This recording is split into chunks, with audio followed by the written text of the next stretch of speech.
Hi, I'm Julie Henricus, and I just wanted to come on here today and to talk to all of you about what we're going through collectively right now and how that's going to impact the arts.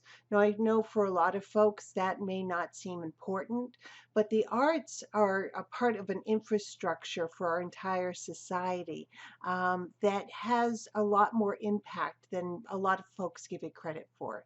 And artists are an entire class of workers, many of whom are vastly underpaid for their work, who provide services in many different areas, including health, including education, entertainment, tourism, and all different sorts of energies. The performing arts have been decimated by what's happening right now as theaters are closed. And even when theaters can reopen, there's a great understanding that it's going to take a while for folks to feel comfortable, to come back, to be in a space together. And so there's going to be a shift, a paradigm shift in what happens and what it looks like to be in the performing arts for the foreseeable future. And parts of those shifts, I think, are going to have impacts further on.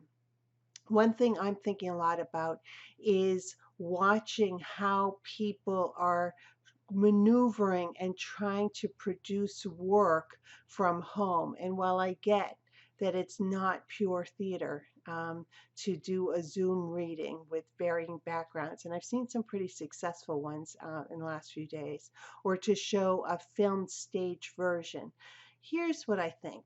I think that filmed theater is not perfect, but it is something that is much more engaging than other types of filmed projects. I think that the way an audience can view film theater is that they can picture themselves sitting in the audience, which makes them active participants right away. Because it's filmed theater, it's one set or one room. It can be multi cameras, it could be very fancy, but there's still an interactivity of it, which is what makes performing arts so powerful, is that the audience is part of the process. They are there with you. So while it isn't perfect to film or show film theaters, we can still reach audiences and have them engaged. And I think we're seeing that by people who are offering these opportunities, are seeing great audience engagement with, yes, I would love to see this play, on my computer. Please make that available.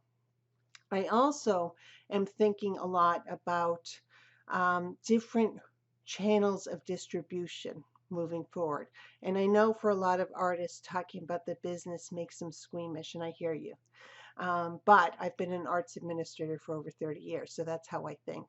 I'm also a published writer, and I know how the publishing industry has been disrupted a lot in the past few years by ebooks, now by audiobooks, by self publishing, by all different sorts of things, and yet it persists. It changes, the paradigms shift, but it persists. And I know that the performing arts are going to persist as well. But how can we do that and maybe leverage some of these new technologies so that artists can have different funding streams coming in? We don't talk about how we support the arts and how artists make a living enough. And I know that a lot of people graduate and they don't understand how the business works.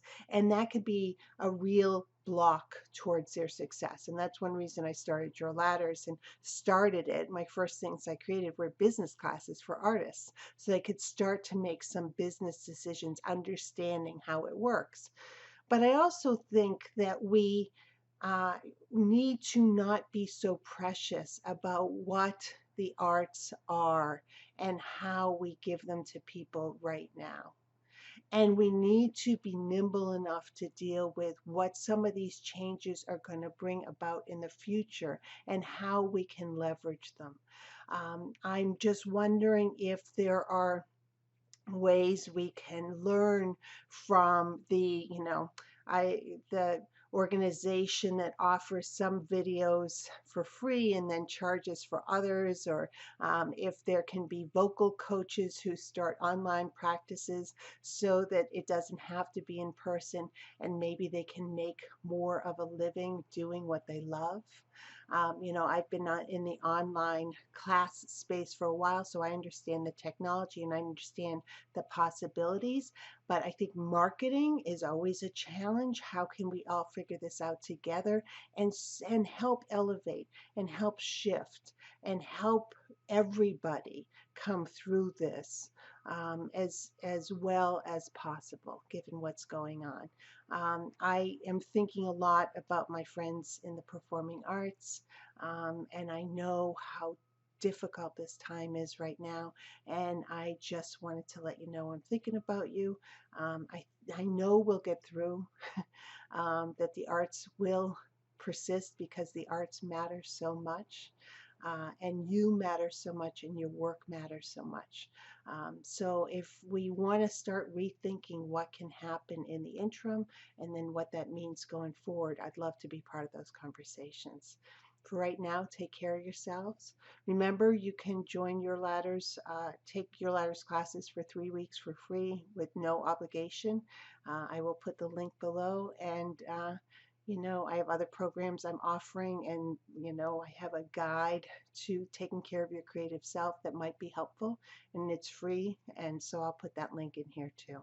Um, there's a lot to be said for the creative community and the power of the arts and the persistence and the innovation and everything else that we bring. And so let's do something together and figure this out together. Take care of yourselves.